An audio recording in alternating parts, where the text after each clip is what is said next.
रात को दुनिया की बातें का ब्रॉडकास्ट स्टूडियो। प्रसारण शुरू होने में 10 मिनट बाकी थे जब अर्जुन, जो आज के कार्यक्रम के अतिथि थे, स्टूडियो में पहुंचे। वंशिका पहले से वहां मौजूद थी, सिर झुकाए अपने काम में व्यस्त। उन्होंने अर्जुन की ओर देखा तक नहीं। उनके साथ फोन कॉल संपादक भी मौजूद था, एक युवा लड़का जिसके चेहरे पर कई तिल थे। वंशिका की तुलना में वह कहीं अधिक विनम्र था। अर्जुन सर, आप आ गए। कृपया यहाँ बैठिए। ठीक है, ये मेरा ईयरपीस है। हाँ, कृपया इसे पहनिए और टेस्ट कीजिए। मैं इसे सेट कर दूंगा। हाँ, आवाज ठीक आ रही है, माइक भी सही है। तो फिर लाइव प्रसारण में 9 मिनट बाकी हैं। मैं अब साउंड प्रूफ रूम में जा रहा हूँ। वह फोन कॉल संपादक साउंड प्रूफ रूम में चला गया। हर 1 मिनट बाद वह एक इशारे से समय का संकेत देता रहा। अंतिम 30 सेकंड में वंशिका अचानक बोली, मैं दोहरा रही हूं, बिना सोचे कुछ मत बोलिए, मेरे विचारों और मेरी रफ्तार से ही चलिए। अर्जुन ने बेपरवाही से जवाब दिया, ठीक है। आखिरकार अनुभव और लोकप्रियता दोनों में वंशिका उनसे कहीं आगे थी। अर्जुन यहां अपने कार्यक्रम के प्रचार के लिए आए थे, इसलिए उन्होंने उनके रुख को गंभीरता से नहीं लिया।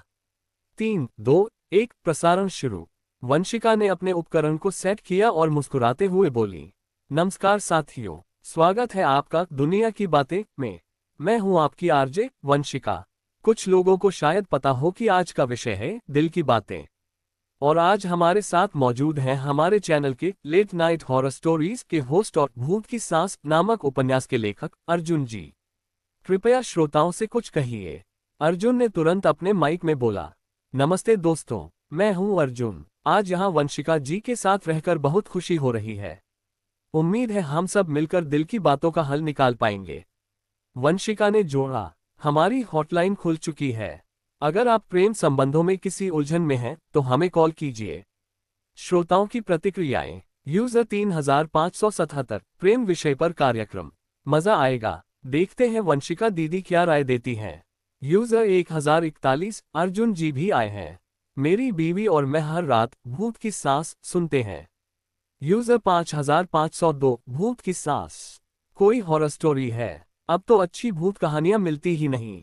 यूजर 2890 अरे नहीं भाई, ये कहानी क्लासिक है, बाकी सबसे अलग। यूजर 0019 सिर्फ नाम सुनकर ही दिलचस्प लग रही है, आज रात सुनूंगा। अर्जुन जान गए कि आज के एपिसोड की रेटिंग्स थोड़ी और बढ़ सकती हैं। उधर कॉल एडिटर ने इशारा किया, कॉल स्क्रीनिंग हो चुकी थी। लाइव प्रसारण में किसी भी तरह की गड़बड़ी न हो, इसके लिए कॉल्स पहले चुनी जाती थी। वंशिका ने सिर हिलाया, ठीक है, हमारी पहली कॉल जुड़ चुकी है। हेलो, क्या मैं ऑनलाइन हूँ? एक महिला श्रोता की उत्साहित आवाज आई। जी, आप लाइन पर हैं, वंशिका ने मुस्कुराते हुए कहा, क्या समस्या है आपकी? वंशिका जी, आप मेरी आइडल हैं। मैं और मेरा बॉयफ्रेंड आपको बहुत पसंद करते हैं, लेकिन हाल ही में वो मुझसे दूर दूर रहने लगा है। पहले तो वो मुझसे कभी नाराज नहीं होता था, अब तो रोज गुस्सा करता है।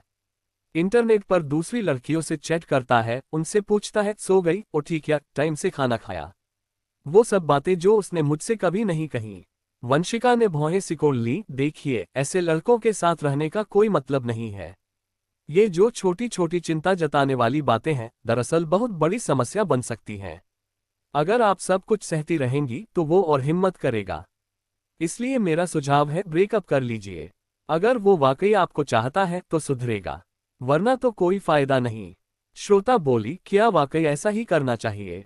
वंशिका ने अर्जुन की तरफ देखा, आप क्या सोचते हैं? अर्जुन ने धीरे से कहा, मुझे लगता है पहले बात करके समझना चाहिए। रिलेशनशिप दो लोगों का होता है, हो सकता है आपने उन्हें जरूरत से ज्यादा बांध रखा हो। वंशिका की तीखी नजर देखकर अर्जुन ने तुरंत जोड़ा, अगर बातचीत से समाधान न निकले तो वंशिका जी की सलाह भी एक विकल्प हो सकता है। श्रोताओं की प्रतिक्रिया। अर्जुन जी आग में घी डाल रहे हैं। ब्रेकअप कर लो बस। वंशिका दीदी सही कह रही हैं। मुझे तो वंशिका की डांट सुनना बहुत अच्छा लगता है।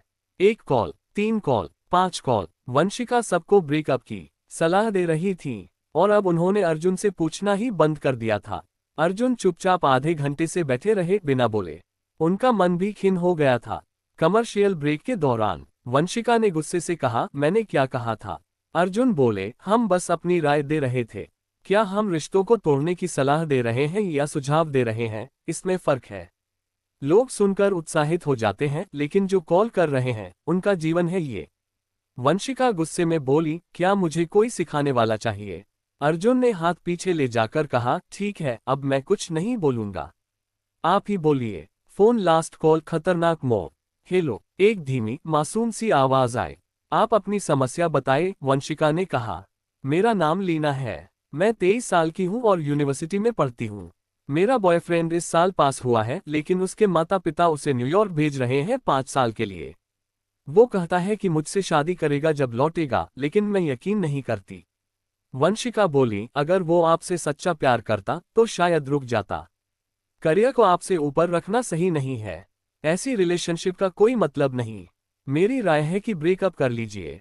लड़की ने धीमे स्वर में कहा, मैंने सोच लिया है। ये बहुत अच्छा है, वंशिका बोली।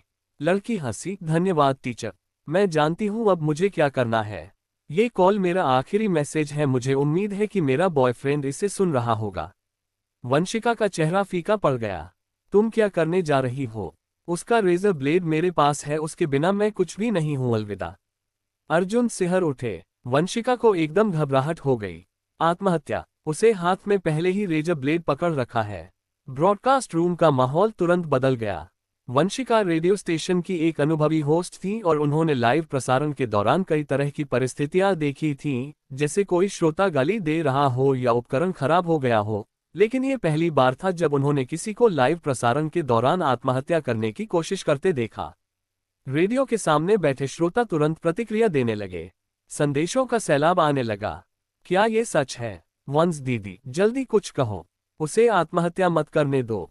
जल्दी उसे समझाओ, वह तो सिर्फ 22 साल की लड़की है। इतना दुख क्यों सह रही हो? मिस, तुम नहीं मर सकती। तुम अपने माता पिता को ऐसा कैसे कर सकती हो? लेकिन नेटिजन्स के ये संदेश उस युवती तक पहुंच नहीं रहे थे। वंशिका ने सांस लेते हुए उस महिला छात्रा से कहा, बहन, तुम आत्महत्या मत करो, मेरी बात सुनो। महिला छात्रा ने जवाब दिया, अब और कुछ कहने की जरूरत नहीं वंश दीदी।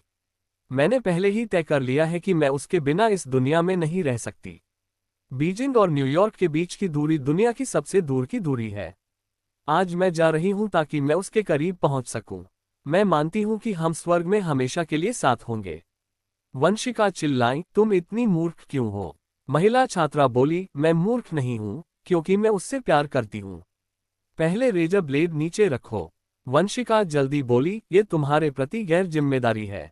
ये तुम्हारे परिवार के प्रति भी गैर जिम्मेदारी है। तुम्हारे माता पिता ने तुम्हें बड़े प्यार से पाला है और तुम इस तरह मर क्यों जाना चाहती हो? तुम बहुत स्वार्थी हो। क्या तुमने दूसरों की भावनाओं के बारे में सोचा है? क्या तुमने अपने माता पिता और दोस्तों के दुख के बारे में सोचा है? जावेद कुमार, जो वहां थे, अब झगड़ा नहीं करना चाहते थे। उन्होंने वंशिका को संकेत दिया कि लड़की को संभालो और वे खुद तेजी से प्रसारण कक्ष से बाहर निकलकर टेलीफोन एडिटर के कमरे में गए। उन्होंने दरवाजा बंद किया और चिल्लाए, तुम लोग क्या कर रहे हो? तुरंत पुलिस को कॉल करो। टेलीफोन एडिटर घबरा कर बोला, पुलिस? ठीक है, पुलिस को कॉल करते हैं। जावेद कुमार ने कहा, जल्दी करो, जल्दी। पुलिस को उसका फोन नंबर दो, उसका पता लगाओ और तुरंत उसकी मदद के लिए जाओ, नहीं तो बहुत देर हो जाएगी। टेलीफोन एडिटर तुरंत उनकी बात मानते हुए बोला, हेलो, क्या यह 110 है? तभी दरवाजा खुला और 7 लोग अंदर घुसे। उनका नेतृत्व कर रहे थे जावेद कुमार। वे गुस्से में चिल्लाए, यह क्या बकवास है? टेलीफोन एडिटर ने फोन पर पुलिस से बात करते हुए उनका सवाल अनसुना किया। जावेद कुमार का गुस्सा बढ़ गया। उन्होंने मेज पर जोर से हाथ मारा, तुमने फोन कैसे उठाया? कैसे कोई भी कॉल आने दी? क्या कर रहे थे? अगर कॉल नहीं आती तो शायद वह लड़की वंशिका की सलाह पर ध्यान नहीं देती और शायद आत्महत्या का फैसला नहीं करती। यदि वह कॉल नहीं होती तो कम से कम वह लाइव प्रसारण के दौरान नहीं होता और हमारे रेडियो स्टेशन का नाम खराब नहीं होता। लेकिन अब ऐसा हो चुका है, इसलिए जनता का गुस्सा उनके प्रोग्राम पर पड़ेगा और शायद ये बंद हो जाएगा। साहित्य चैनल के उपाध्यक्ष भी बहुत चिंतित थे, अब क्या हुआ? टेलीफोन एडिटर ने फोन रखा और शर्मिंदा होकर कहा, पुलिस ने कहा कि उन्हें पता लगाने में कम से कम 1 घंटे लगेंगे। उन्होंने हमें जितना हो सके वक्त गंवाने को कहा है। 1 घंटा हम कर ही नहीं पाएंगे। साहित्य चैनल की टीम घबराए। जावेद कुमार चिल्लाए, फिर भी करना होगा। उसे रोको, उसे आत्महत्या नहीं करने देना, नहीं तो हमारा चैनल खत्म हो जाएगा। तभी स्टेशन के प्रमुख भी आए, जावेद कुमार। उन्होंने कहा, तुम पूछ रहे हो मैं क्यों आया? मैं तुम्हारे प्रोग्राम की वजह से आए संकट को देखने आया हूँ। इसे तुरंत सुलझाओ। जावेद कुमार ने कहा, हम पूरी कोशिश करेंगे। उन्होंने अर्जुन से कहा, अर्जुन, वापस जाकर उसे मनाओ। कम से कम 1 घंटा उसे रोको। बाकी प्रोग्राम की परवाह मत करो। अर्जुन दौड़ते हुए ब्रॉडकास्ट रूम में वापस गए। यहाँ ध्वनि रोधी कमरे में केवल वंशिका की समझाने की आवाज थी। बहन, तुम अभी जवान हो। मैं अनुभवी हूँ, मेरी बात सुनो। मैंने कई ऐसे मामले देखे हैं जहाँ प्रेमी दूर रहता है, लेकिन वे फिर भी साथ रहते हैं। वे शादी करते हैं और खुशहाल जीवन बिताते हैं। तुम ऐसा क्यों नहीं कर सकती? वंशिका ने ईमानदारी से कहा। महिला छात्रा हंसते हुए बोली, जो तुम कहते हो वह तो भारत के दक्षिण और उत्तर के बीच की दूरी है, जिसे हवाई जहाज या ट्रेन से जल्दी पार किया जा सकता है। लेकिन मेरी और मेरे प्रेमी की दूरी पूरी दुनिया के एक छोर से दूसरे छोर की है, बीजिंग और न्यूयॉर्क। और पैसों और पासपोर्ट की वजह से हम 5 साल तक नहीं मिल पाएंगे। मैं इससे सबसे बेहतर समझती हूँ। धन्यवाद वंशिका दीदी, आपकी सहानुभूति के लिए। मैंने अपना फैसला कर लिया है। मैं अपने माता पिता और दोस्तों से माफी मांगती हूँ। मुझे माफ कर देना। बाल। फिर से रेजर ब्लेड की आवाज आए। इस पल उपाध्यक्ष जिया, जावेद कुमार और अन्य सभी सदस्यों ने अपने मुंह पर हाथ रखा और चुप हो गए। वंशिका चिल्लाई, नहीं। महिला छात्रा ने स्वतंत्र महसूस करते हुए कहा, अलविदा। जावेद कुमार के होठ सफेद पड़ गए। अब और नहीं रुक पाएंगे। साहित्य चैनल की अन्य महिला कर्मचारी चिल्लाईं और अपने कान दबाए। वे ये दृश्य नहीं देख सकती थीं। वंशिका ने मनाने की कोशिश जारी रखी, लेकिन वह अब असहाय महसूस कर रही थी। ये लड़की साहित्य विभाग की एक छात्रा थी। वह कला प्रेमी और बहुत संवेदनशील थी। वह अपने ही संसार में खोई थी और कोई भी उसकी दीवार में नहीं घुस सकता था। ऐसी लड़कियों को मनाना सबसे मुश्किल होता है। वंशिका ने पूरी कोशिश की, लेकिन ये पहली बार था जब उन्होंने खुद को कमजोर और असहाय महसूस किया। वह सिर्फ 22 साल की थी। वह अभी एक छात्रा थी। वह सिर्फ एक प्रेम संबंध के लिए अपनी जान ले रही थी। अर्जुन का चेहरा गंभीर हो गया। उन्होंने माइक्रोफोन चालू किया और गुस्से में कहा, मिस, जानती हो मुझे सबसे ज्यादा किससे नफरत है? ऐसे दिखावे वाले कला प्रेमी युवाओं से जैसे तुम। वंशिका दंग रह गई। क्या कह रहे हो? जावेद कुमार और टेलीफोन एडिटर चौंक गए। ये सबसे नाजुक पल था और तुम्हें उसे भड़काने की क्या जरूरत थी? क्या तुम सच में चाहते हो कि वह आत्महत्या करे? क्यों? महिला छात्रा थोड़ी देर चुप रही, फिर बोली, मैं दिखावा नहीं करती। मैं हमारे प्रेम के अंतर को अच्छी तरह समझती हूँ। अर्जुन ने ठंडी आवाज में कहा, तुम इसलिए दिखावा करती हो। प्यार में कोई दूरी नहीं होती। तुमने कहा कि बीजिंग और न्यूयॉर्क की दूरी सबसे दूर है। ये तो हास्यास्पद है। क्यों? क्या वह सबसे दूर नहीं है? लड़की ने पूछा। अर्जुन ने सोचा और फिर अपनी दुनिया की एक मशहूर कविता सुनाई। दुनिया की सबसे दूर की दूरी दुनिया के 2 छोर की दूरी नहीं है। वो तब है जब मैं तुम्हारे सामने खड़ा हूं और तुम नहीं जानती कि मैं तुमसे प्यार करता हूं। दुनिया की सबसे दूर की दूरी तब नहीं है कि तुम नहीं जानती कि मैं तुमसे प्यार करता हूं। वो तब है जब मैं प्यार करता हूं पर कह नहीं पाता। दुनिया की सबसे दूर की दूरी तब नहीं है कि मैं प्यार कह नहीं सकता। वो तब है जब मैं अपने दिल में उसे दफनाता हूं और फिर भी बेताबी होती है। दुनिया की सबसे दूर की दूरी तब नहीं है कि मैं उसे अपने दिल में दफनाता हूं। वो तब है जब हम प्यार करते हुए भी साथ नहीं हो सकते। दुनिया की सबसे दूर की दूरी तब नहीं है कि हम साथ नहीं हो सकते। वो तब है जब हम जानकर भी इस प्यार को अनदेखा करते हैं। दुनिया की सबसे दूर की दूरी तब नहीं है कि 2 पेड़ दूर हैं। वो तब है जब एक ही जड़ से बड़े शाखाएं हवा में एक दूसरे का सहारा नहीं ले पाती। दुनिया की सबसे दूर की दूरी तब नहीं है कि शाखाएं एक दूसरे का सहारा नहीं ले पाती। वो तब है जब तारे अपनी चालों में मिल नहीं पाते, भले ही वे एक दूसरे को देखते हो। दुनिया की सबसे दूर की दूरी तब नहीं है कि तारे अपनी चालों में मिल नहीं पाते। वो तब है जब वे मिलने के बाद भी एक दूसरे को खोज नहीं पाते।